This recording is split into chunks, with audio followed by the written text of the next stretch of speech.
અસલામુઅલૈકુમ.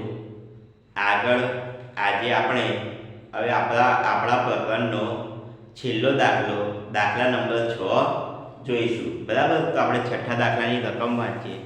તો છઠ્ઠા દાખલાની રકમ શું કહે છે કે સમદ્વિ ત્રિકોણની પરિમિતિ 30 સેમી અને સમાન બાજુઓ પૈકી પ્રત્યેકની લંબાઈ 12 સેમી છે, તો ત્રિકોણનું ક્ષેત્રફળ શોધો. બરાબર, આ દાખલાની રકમ હતી. હવે આપણે આ દાખલો જોઈશું.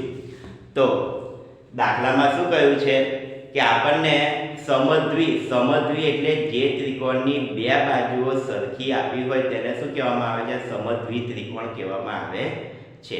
બરાબર છે. તો જોઈએ અહીંયા આગળ કે સમદ્વિ એટલે કે બે બાજુઓ સમાન છે. બરાબર, અને આપણને એ બે બાજુઓનું માપ પણ આપી દીધું છે. બરાબર, બે બાજુઓનું માપ શું છે? તો કે 12. અને ત્રિકોણની પરિમિતિ પણ આપણને પ્રશ્નમાં આપી દીધી છે. તો જોઈએ. તો જો a બરાબર સમદ્વિ છે એટલે બે બાજુ છે, તો બે બાજુના માપ શું થશે? તો બે બાજુના માપ સમાન થશે. તો a બરાબર 12, b તો b બરાબર પણ કેટલા થશે? 12. અને c તો આપણે શું કરવાનું છે? c આપણે કરવાનો છે. તો આપણે જે ત્રિકોણની પરિમિતિ આપી છે તેના ઉપરથી આપણે c નું માપ કરી દઈશું. તો લખીએ કે ત્રિકોણની પરિમિતિ કેટલી છે આપણી જોડે? 30. તો 30 બરાબર a વત્તા b વત્તા c. હવે 30 ના 30, a ની કિંમત છે 12, b ની કિંમત છે 12 અને c આપણે શોધવાનો છે. 30 અને 12 વત્તા 12, તો 12 ને 12 24 વત્તા c. હવે શું કરીશું કે જ્યાં 24 છે એને બરાબરની આ બાજુ લાવીશું અને શું કરીશું? c ને કરતા બનાવીશું. તો કરજો 30 ઓછા 24 બરાબર c. હવે 30 માંથી 24 જશે તો 6 બચશે. એટલે આપણને c ની કિંમત શું મળી? તો c ની કિંમત આપણને 6 મળી. બરાબર, તો અહીંયાની જે પ્રશ્ન ચિહ્ન કર્યો છે તો અહીંયાથી આપણે શું લખી દઈશું? તો અહીંયાથી આપણે લખી દઈશું 6. બરાબર, હવે આગળ દાખલો જોઈએ. આગળ દાખલામાં હવે શું કરીશું કે અર્ધ પરિમિતિ એની શોધીશું. તો અર્ધ પરિમિતિ બરાબર તો s બરાબર a વત્તા b વત્તા c એના ભાગ્યા 2. તો a ની કિંમત શું થશે? a ની કિંમત છે 12, b ની કિંમત છે 12 અને c ની કિંમત પણ છે 6 એના ભાગ્યા 2. હવે આ ત્રણનો નાનો એવો સરવાળો કરીશું. 12 વત્તા 6 એટલે એનો સરવાળો કરીશું તો આપણને જવાબ મળશે 30. 30 ના ભાગ્યા 2. હવે આગળ 30 ના અવયવ પાડીશું. તો 30 ના અવયવ પાડીશું એટલે 30 ના અવયવ કેવા પડશે? 15 દુ 30. બરાબર, તો 15 દુ 30 અવયવ પડ્યા. તેમાં જો આ બે સમાન અને આ બે સમાન. બરાબર, ઉપર નીચે બે સમાન છે. તે બે સમાન છે એ શું થઈ જશે?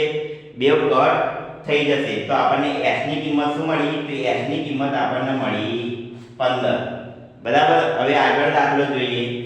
તો સમદ્વિબાજુ ત્રિકોણનું ક્ષેત્રફળ શોધીએ. તો હેરોલ્ડના સૂત્ર પ્રમાણે આપણે આગળ દાખલો શોધીશું. તો જો હેરોલ્ડનું સૂત્ર શું છે?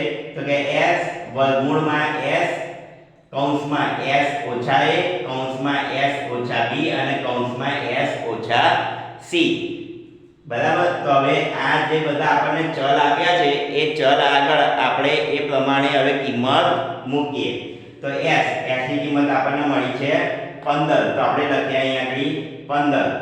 બરાબર, હવે s 15 છે. a તો a ની કિંમત આપણને મળી આપેલી છે અહીંયા આગળ 12. તો આપણે લખીએ અહીંયા આગળ 12. s ની કિંમત છે 15, b ની કિંમત પણ આપણને 12 આપી દીધી છે. તો b પણ કેટલા થશે? 12. અને s ની કિંમત છે 15 અને c તો c ની કિંમત આપણને છે મળેલી છે 6. તો અહીંયા લખ્યા 6. બરાબર, હવે વર્ગમૂળની અંદર આ 15 ના 15. હવે 15 માંથી 12 જશે તો વધશે 3. બરાબર, એવી રીતે આ બાજુ 15 માંથી 12 જશે તો 3 અને ત્રીજી બાજુ પણ 15 માંથી 6 જશે તો અહીંયા વધશે 9. બરાબર. હવે આપણે શું કરીશું કે જ્યાં આગળ અવયવો પડતા હોય ત્યાં આગળ અવયવો પાડીશું. તો જો અહીંયા 15 છે તો 15 ના અવયવો પડ્યા 3 પંચા 15. આ 3 છે તો 3 ના 3, આ 3 છે તો અહીંયા પણ 3 ના 3 અને અહીંયા 9 ના અવયવો પડ્યા.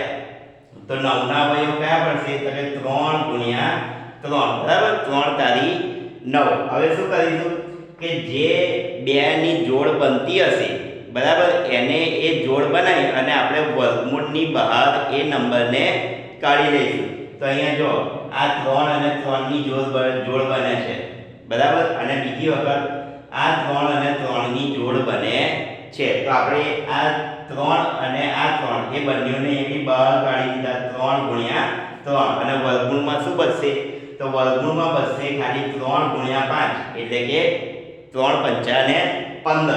તો વર્ગમૂળમાં બચ્યા ખાલી 15. બરાબર છે. હવે જો અહીંયા 3 તારી 9 વર્ગમૂળમાં 15 સેમી વર્ગ. આ આપણો જવાબ છે. બરાબર. અહીંયા આગળ આપણે આ જે પ્રકરણ હતું આપણું એ આપણે પૂરું કર્યું છે. અસ્સલામુ અલૈકુમ.